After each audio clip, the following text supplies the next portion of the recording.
All right. So, uh, just to reiterate, my name is Josh Lipowsky. I'm a senior researcher with the Counter Extremism Project in New York. I have been with CEP for almost 10 years now. My focuses are largely on Iran-sponsored extremist movements, as well as anti-Semitism and white supremacy. Uh, I hold a master's in global affairs from NYU and a couple of degrees from Penn State, having grown up in State College. Um, so I'm going to share my screen and let's just get this going and start from the beginning. Yes. Okay, technology is a wonderful thing. Is that working? Can I just get a thumbs up? Okay, great. All right. So, that out of the way.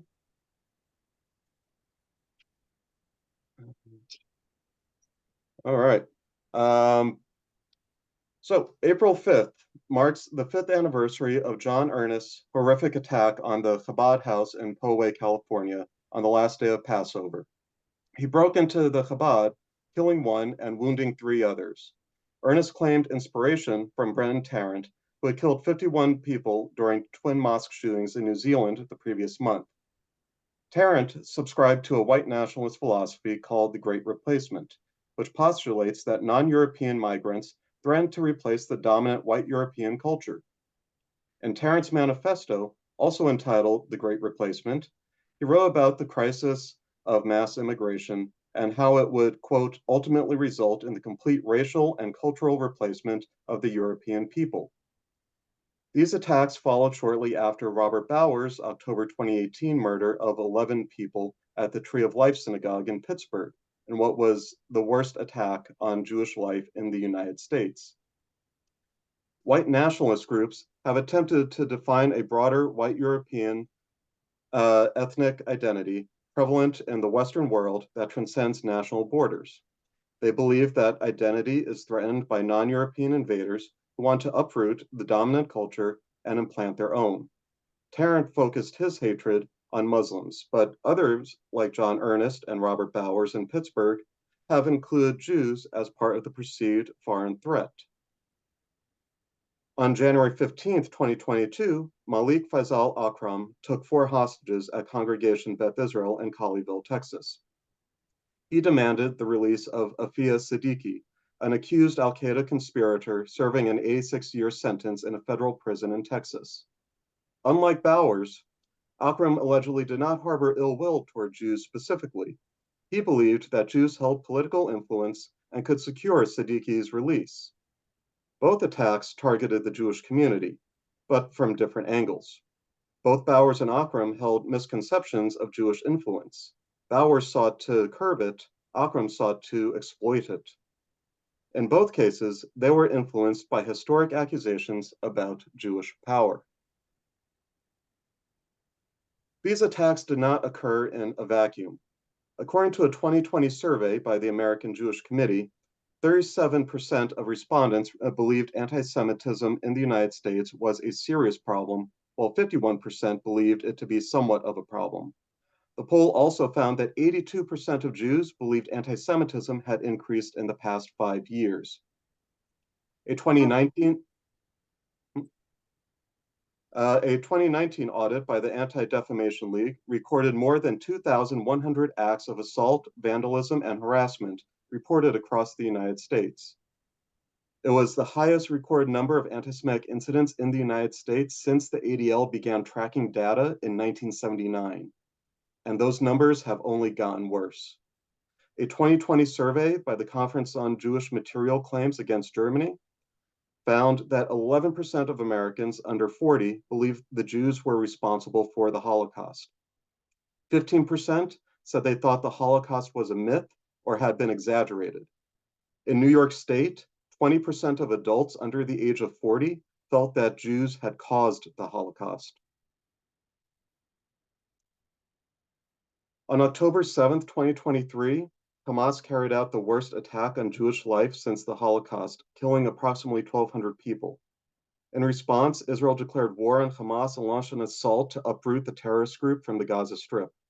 Since the Hamas war began, pro-Palestinian protesters calling to globalize the Intifada while chanting calls for Israel's destruction have targeted hospitals like Memorial Sloan Kettering and Mount Sinai Medical Center, the Museum of Natural History, and Jewish-owned restaurants, as well as major transit hubs such as Grand Central Terminal and the George Washington Bridge in New York City.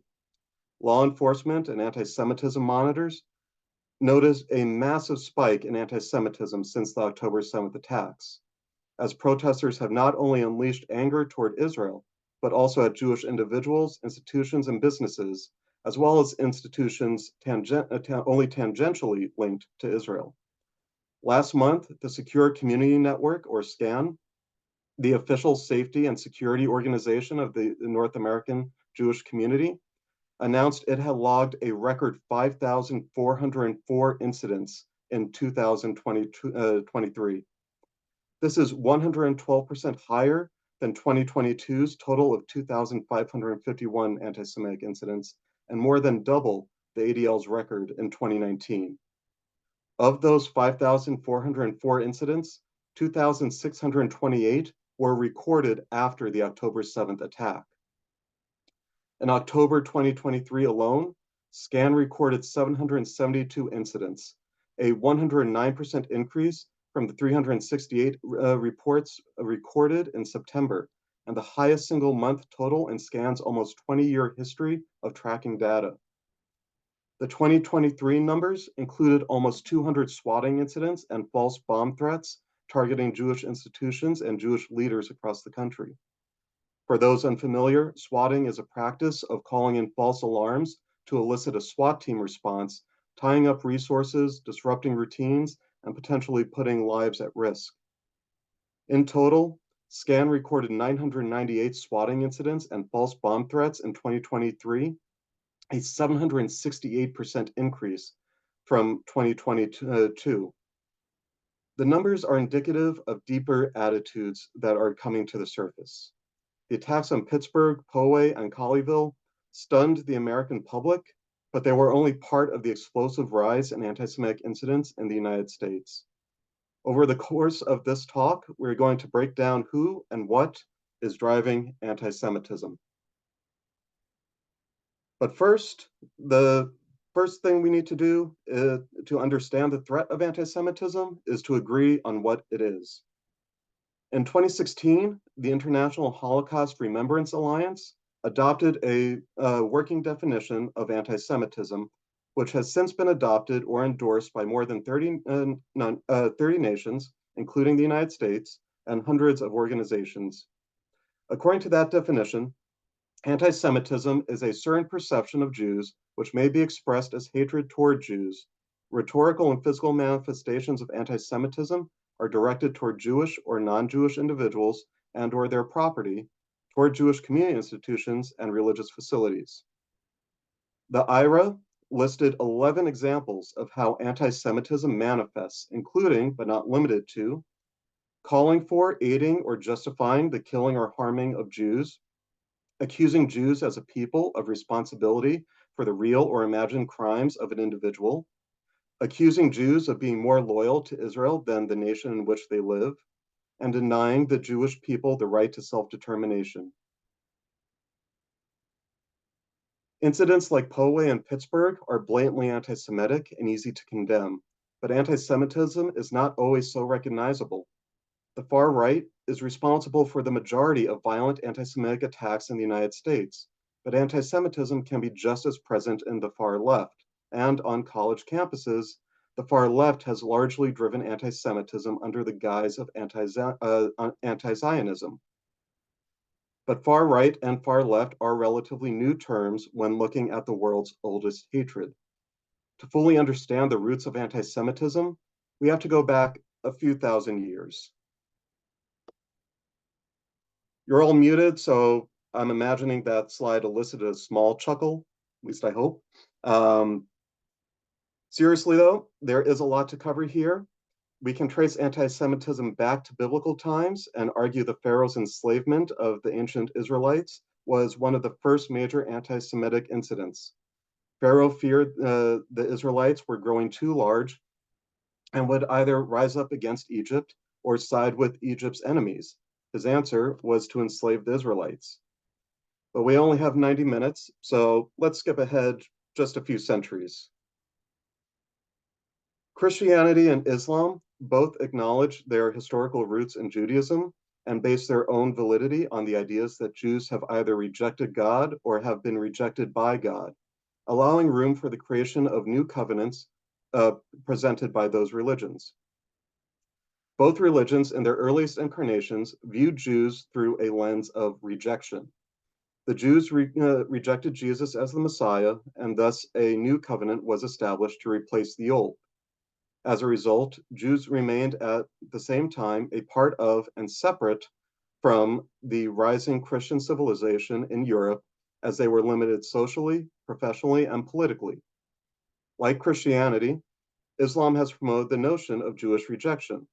God rejected the Jews based on their rejection of biblical laws, but Jews were people of the book, and God had given them opportunities to repent if they desired. So Jews living under Muslim rule historically were not subjected to the same restrictive conditions as those living in Christian Europe.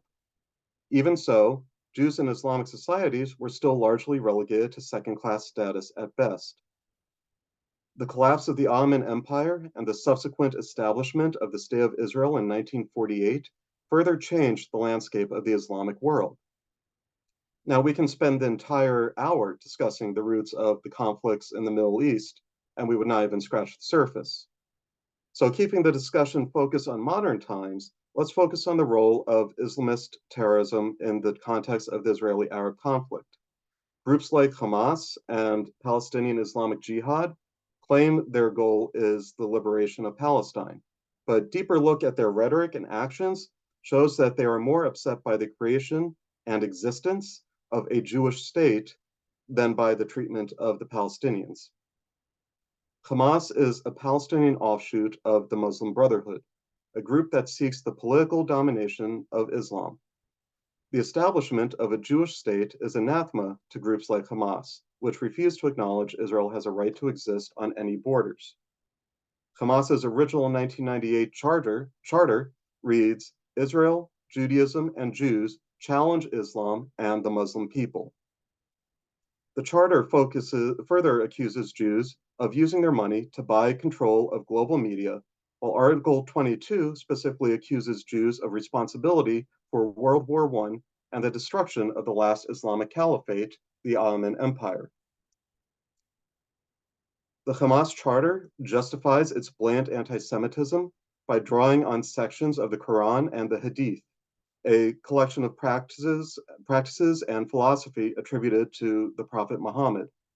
In particular, the Hamas charter references a hadith necessitating an apocalyptic battle between Jews and Muslims to bring about the day of judgment. The hadith is the same one referenced by the late Muslim Brotherhood ideologue Yusuf Kawadawi in 2005, predicating the salvation of Muslims and God's final judgment of humanity following the defeat of the Jews. Kawadawi himself was a student of Muslim Brotherhood ideologue Sayyid Qutb, widely considered the father of radical Islam and the concept of violent jihadism. And as a Muslim Brotherhood offshoot, Hamas is also faithful to Qutb's writings. Hamas's charter essentially rephrases a passage in Qutb's book, the English title being Our Struggle Against the Jews, in which Qutb argues that Jews, quote, stand behind the, quote, war waged against Islam, which persists against the Islamic revival in all places on earth, end quote. Though Hamas's leadership protests that its fight is with only Israel and not Jews as a whole, anti-Semitism has permeated the Gaza Strip since Hamas took control in 2007. And although this anti-Semitism is rooted in the religious justifications provided by Islamist clerics such as Qutb, it also draws in historical tropes and conspiracies that lend support to the initial religion-based claims. Hamas released an updated version of its charter in May 2017 that removed overtly anti-Semitic passages and references to Jews. Hamas leaders explained that their fight was against Israel, not against the Jewish people. However, Hamas leaders also stated that the new charter was not a replacement for the original document, which remained in effect. In the aftermath of Hamas's October 7th attacks and the subsequent war, more Palestinian voices have begun to speak out against Hamas in recognition that the group is not acting in the best interests of the Palestinians. Indeed, some of Hamas's own leaders have recently acknowledged that the group was never interested in governing Gaza or improving the lives of its residents. Its sole goal has been and continues to be the destruction of Israel. A review of media and educational texts in Gaza and other parts of the Middle East shows just how ingrained this sort of anti-Semitism has become. Religious sermons and children's television shows glorify killing Jews and describe martyrdom as something to aspire toward.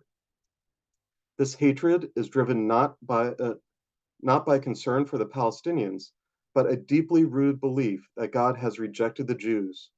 Islamic extremism paints Jews as the enemies of God, and in this context, horrors like October 7th and suicide bombings are justified in a holy war against God's enemies.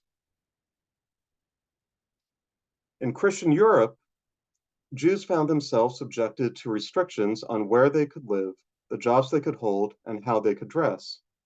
The communal nature of Jewish religious practice dictated that Jews live near each other, which led to the development of Jewish quarters in medieval towns. These later became ghettos after official decrees ordered that Jews should be physically separated. Jews remained behind walls for 400 years in Europe, further contributing to suspicions as to why it was necessary to separate them from society, as well as what took place behind the walls of the ghetto. This separation created a natural aversion among Christians to Jews living in their midst, and therefore few made the effort to look beyond what they had been taught. They instead theorized based on their limited knowledge and suspicions. The misunderstood nature of Jewish practices also helped feed into myths surrounding them. For example, observers would see Jews hanging a mezuzah on their door and recall something from the Bible about Jews in Egypt painting blood on their door frames. The conclusion was that Jews were again using blood for some sort of ritual purpose. These religious roots of anti-Semitism informed centuries of restrictions and conspiracies, culminating in mass events like the Spanish Inquisition and the Holocaust, while feeding everyday bigotry that led to the rise of the blood libel in medieval Europe, government decreed tribunals, and mob violence.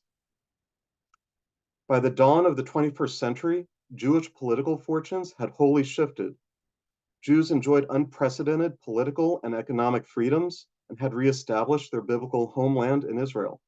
This ascension began slowly with Napoleon's emancipation of French Jews in the early 19th century, but it wouldn't be until after the horrors of the Holocaust that Jews would attain true emancipation. The large Jewish migrations to America of the 19th and 20th centuries came at the same time that other nationalities and ethnic groups were migrating to the United States. Like other minorities, Jews were subjected to widespread discrimination, but eventually discrimination gave way to success, and that success bred jealousy and contempt among those left behind, in large part due to centuries of anti-Semitic indoctrination embedded within cultural DNA. In November 2019, an unidentified man began screaming at a visibly Jewish family on London's subway. He accused Jews of murdering Jesus while holding up what appeared to be a Bible. When confronted by another passenger to stop his invective, he shouted, "It's not my opinion, it's God's word." The man was arrested days later for racially aggravated offenses after a video of the encounter went viral. The incident is evidence of how ingrained old stereotypes and hatreds can be. Just days before the incident in London, the Church of England took responsibility for the role of Christianity in perpetuating anti-Semitism over the centuries, eventually leading up to the Holocaust. According to a report by the Church's Faith and Order Commission, quote, Christians have been guilty of promoting and fostering negative stereotypes of Jewish people that have contributed to grave suffering and injustice, end quote. The Church of England and the Catholic Church made strides in the 20th century to rectify historic anti-Semitic policies and declarations. The anti-Semitic attitudes based on centuries of religious indoctrination remain difficult to overcome. Those, like U.S. Pastor Steven Anderson, leader of the Arizona Faithful World Baptist Church, embrace classic Christian anti-Semitic tropes and their religious interpretations. Anderson has posted several videos on YouTube accusing Jews of being the Antichrist, killing Jesus, and being children of the devil. Ireland banned Anderson from the country in 2019 because of his rhetoric, while the website Arab News named Anderson to a list of hate preachers that same year. Demonstrating the continued power of anti-Semitic religious indoctrination, evangelical Christian Luba Yanko told the Washington Post in August 2019 that US President Donald Trump is trying to act on Christian values, but he is inundated with, quote, Zionist and Kabbalist values. While acknowledging that some Jews pressed for Jesus' crucifixion, the Catholic Church absolved Jews as a whole of responsibility for the death of Jesus with the publication in 1965 of Nostra Aetate. Offshoots of certain Christian denominations have continued to reject the reforms of Nostra Aetate, promulgating the narrative that blames Jews for deicide. Before John Earnest attacked a Chabad synagogue in Poway, California on April 27, 2019, he penned a manifesto explaining his background as an evangelical Presbyterian Christian. He wrote that Jews deserved to die as they were responsible for killing Jesus and controlled the media. Killing Jews, Earnest wrote, would glorify God. Earnest belonged to the Orthodox Presbyterian Church, an evangelical offshoot meant to counter what it considers liberalization of the Presbyterian Church. Reverend Mika Edmondson, a pastor in the Orthodox Presbyterian Church, told the Washington Post that the church must take some responsibility as Earnest was, quote, radicalized into white nationalism from within the very midst of our church, end quote. There is so much more that can be said about the religious roots of anti-Semitism, and this overview only touches on the predominant themes and how they continue to manifest today. So let's take a look at who hates us now. Populated by neo-Nazis and white supremacists, the far right is a familiar antagonist and remains a primary source of anti-Semitic violence. Groups such as the National Socialist Movement and the League of the South promote blatantly anti-Semitic propaganda and imagery, while others, such as Robert Bowers, couch their bigotry in language that reframes their enemies as threats to society and themselves as heroes fighting to preserve their culture. A common theme among the far right is the Great Replacement theory, the notion that non-European immigrants are maliciously infiltrating society in order to replace the dominant white European culture with their own. Proponents of this theory proclaim this replacement threatens a genocide against the white race. One such group that subscribes to this is the Patriot Front, a relatively new white nationalist group with a nationwide presence. It embraces imagery that's both patriotic and fascist, while employing nationalist messages such as America First and Better Dead Than Red, in order to paint itself as the savior of an America that is losing its culture to foreign invaders. The front is dedicated to creating a, quote, nation within a nation that it claims will be a hard reset of the current America, which it believes is subjugated by an international Zionist agenda and money. The Patriot Front is an admittedly non-violent group that stages banner drops, rallies, and protests to distribute their propaganda, including in State College. And in case you can't see, the banner in the image calls to reclaim America.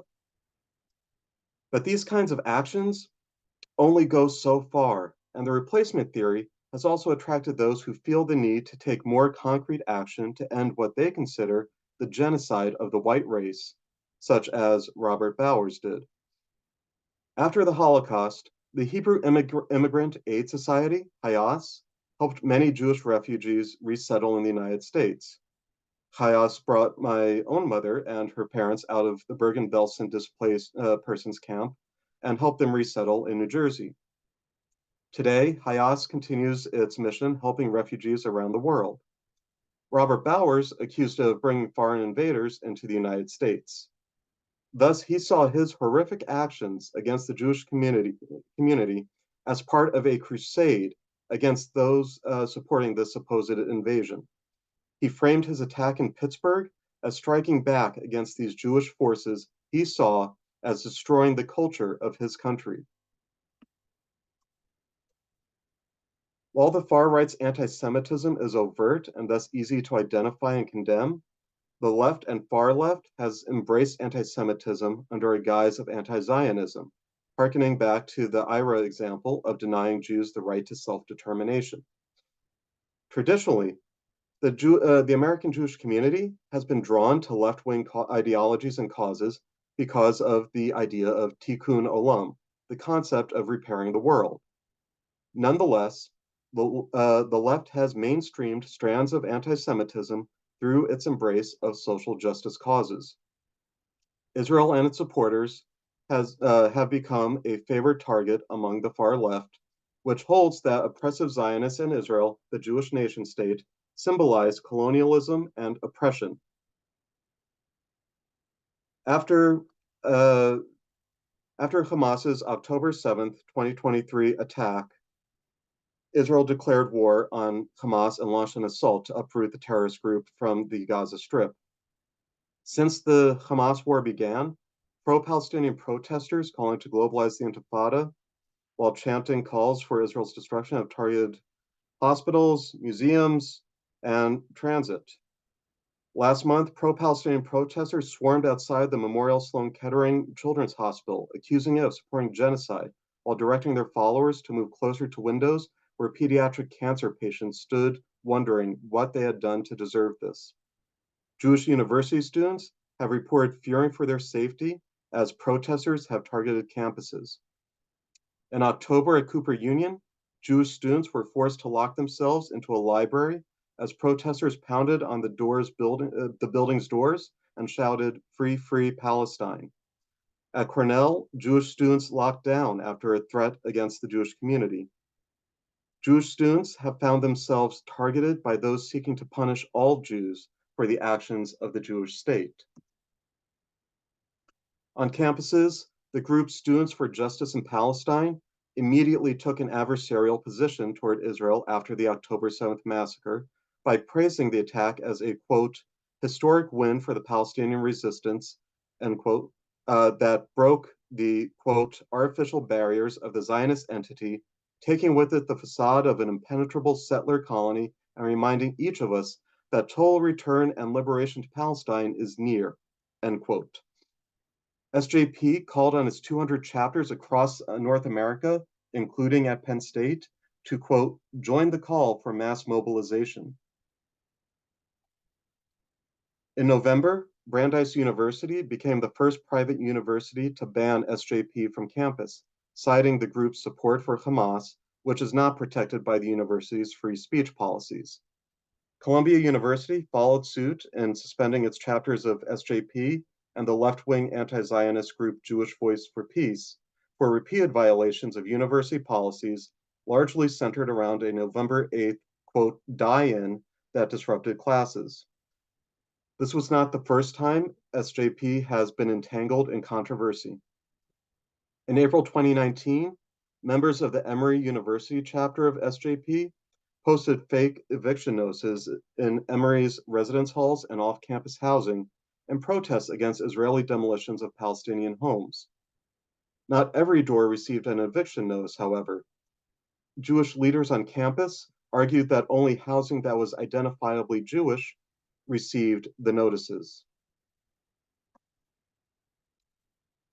The exact meaning of the phrase, from the river to the sea, Palestine will be free, has embroiled university presidents in controversy over the safety of Jewish students and led to the resignations of the presidents of Harvard and that other Pennsylvania school. Campus leftists have vociferously rejected any relationship between anti-Semitism and anti-Zionism. Yet the actions of these campus groups collectively hold all Jews responsible for the actions of the Israeli government. There is an assumption of responsibility for the actions of for Israel's actions by virtue only of a shared religion. A popular mantra on the left is that it rejects Zionism and the state of Israel, but not Jews as a whole. But the reality is that otherwise left-leaning Jews are forced to separate their Jewish identities from their liberal values and choose between the false dichotomy of being liberal or being Zionist. For years, groups like Students for Justice in Palestine have aligned themselves with Black Lives Matter and other social justice groups to link Palestinian oppression with these groups' causes. The result has been the adoption and integration of anti-Zionism into the social justice movement. In the past, we have seen this play out at events such as a 2021 Freedom to Vote rally organized by Declaration for American Democracy, a coalition of 230 faith-based and secular groups focused on voting reform. Sunrise DC, the Washington branch of youth-led climate organization Sunrise Movement, issued a statement declining a speaking spot at the rally because of the participation of the National Council of Jewish Women, the Reform Movement's Religious Action Center, and the Jewish Council for Public Affairs. Sunrise DC called on their ejection from the rally as they, quote, are all in alignment with and in support of Zionism and the State of Israel, and, quote, Zionism is incompatible with statehood and political sovereignty. After condemnation from Jewish groups as well as the National Sunrise Movement, Sunrise DC issued an apology and said it understood why its initial statement had been seen as anti-Semitic. However, the group also emphasized its continuing commitment to stand against Zionism, anti-Semitism, anti-Palestinian racism, and all other forms of oppression. This forced separation of Zionist and non-Zionist Jews has obvious historical parallels. European Jews who abandoned their religious practices and embraced secularism in the 18th and 19th centuries were granted access to political, economic, and social circles, while those who clung to tradition remained outsiders. Then, as now, this form of anti-Semitism creates a distinction between good Jews and bad Jews. Support for Israel has become a litmus test for inclusion in liberal causes that otherwise have nothing to do with Israel. While there is certainly room for legitimate criticism of Israeli policies, and Israelis themselves are often on the front lines of this, the anti-Zionist trend that has been infused into the social justice movement long ago crossed over into anti-Semitism through calls for the total elimination of the Jewish state. These protesters have defined themselves as anti-Israel rather than as pro-Palestinian. In her book, Anti-Semitism Here and Now, Ambassador Deborah Lipstadt, the noted Holocaust historian and the Biden administration special envoy for anti-Semitism, discusses the distinction between what she calls Hanukkah anti-Semitism and Purim anti-Semitism. Hanukkah anti-Semitism refers to the Greek anti-Semitism of the Hanukkah story against outward Jewish expression. The Greeks were fine with Jews as long as they didn't actually practice their Judaism. And the Purim Megillah, Haman wanted to destroy all of the Jews, no matter their level of observance or identity. We have seen both these classifications in action in recent years, particularly since October 7th. Hanukkah anti-Semitism draws back to the distinction between good Jews and bad Jews by social justice groups who say you can be Jewish as long as you're the right kind of Jew, i.e., not a Zionist. Purim anti-Semitism has manifested with the targeting of Jews and Jewish adjacent institutions simply for existing, not because of actual beliefs or practices, such as the protests at Memorial Sloan Kettering and Cooper Union. On college campuses, Jewish students find themselves targeted by people who collectively hold all Jews responsible for the actions of the Israeli government.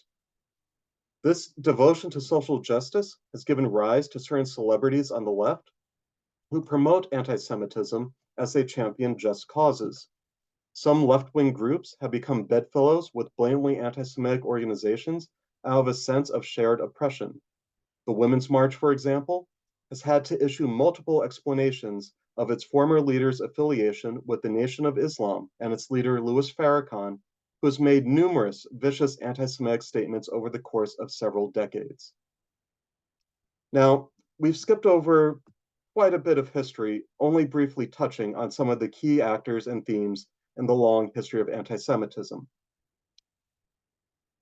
CEP has an accompanying paper that goes into much more depth, and we invite you to read it at your leisure, and that will be distributed to you later.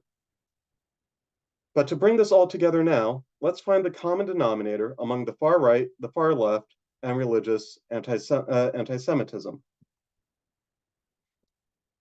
Historical anti-Semitism has been both a response to the presence of Jews and a manifestation of the fear of Jews.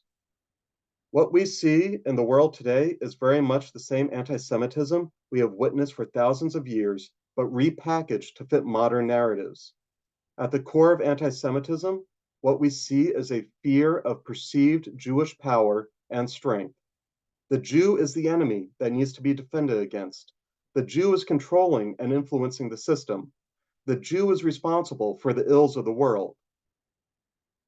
Despite a lack of power, Jews have historically been blamed for events that would require a great deal of power.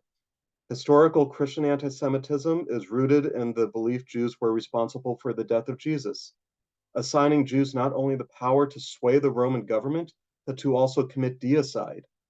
In medieval Europe, Jews were accused of poisoning the wells to cause the plague. And again today, we've seen the far right lash out at Jews for either creating, spreading, or holding back a cure for the coronavirus. Hitler and the Nazis blamed the Jews for Germany's economic and social woes. And these ideas have remained embedded in society. The implication of all these accusations is Jews have the power to shape these events. The irony is Jews have historically been powerless throughout much of modern history, restricted professionally, forced to wear identifying clothing, forced to live in specific areas, and generally made subservient to the whims of the ruling class. As Jews began to gain a modicum of freedom, the historical scapegoat became an even larger target. In fact, some of the biggest anti-Semitic myths of the 20th century were born out of the repression of Jews. The Jewish association with finance stemmed with medieval professional restrictions on Jews that limited them to money lending because the Catholic Church believed collecting interest was sinful. In the early 20th century, Jews joined the burgeoning American film industry because they were often shut out of other careers. Even the charge of dual loyalties, which long predate the establishment of the modern state of Israel, assumes the presence of a larger, powerful Jewish entity that commands ultimate fealty. Central to these examples is the idea of the Jew as a powerful puppet master and manipulator, exercising tremendous power behind the scenes. The far right is quick to accuse Jews of wielding and abusing their influence over government, but these accusations have begun to seep into the political mainstream on both sides of the aisle. In a politically polarized United States, it has become common to hear those on the right and the left accuse one another of presenting the greater danger. And we have seen examples of anti-Semitism emerge on both sides from those promoting old stereotypes. When US Representative Ilhan Omar accused AIPAC of unduly influencing US foreign policy, she was accusing Jews of having too much power. When then presidential candidate Donald Trump told a group of Jewish Republicans that they wouldn't like him because they couldn't control him with their money, it was based on a belief of Jewish power. This underlying theme is present among all forms of anti-Semitism. Historically, it was easy to assign blame to a powerless and nomadic group. Charging Jews with responsibility for society's ills alleviated responsibility from those with actual power, and more importantly, it distracted the general population from holding those in power responsible. These conspiracy theories live on today in various forms. Far-right conspiracy theorists see Jews as shadowy puppeteers who orchestrated the Great Depression, the World Wars, Corona, and other misfortunes in order to dominate society. Radical Islamists justify violence because of views that God has rejected Jews because of their defiance. On the far left, Israel is vilified as a Nazi state, and individual Jews are condemned for her actions based solely on their religious affiliation.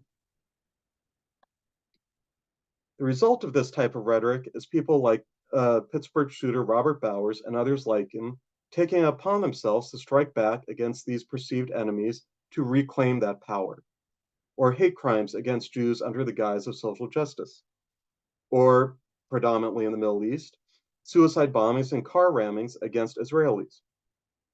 Circling back to Scan's record of anti-Semitic incidents in 2023, we've also seen these kinds of ideas manifest in recent years with alarming results.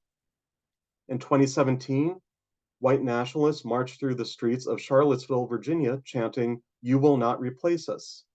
And much like Jews were blamed for poisoning the wells of medieval Europe to cause the Black Plague, followers of QAnon conspiracy theories pin the blame for the coronavirus pandemic on Bill Gates, 5G cell towers, and even vaccines. Various QAnon theories blame Gates for creating the virus, seeking to profit from a coronavirus cure, or potentially using a vaccine to implant controlling nanotechnology into people.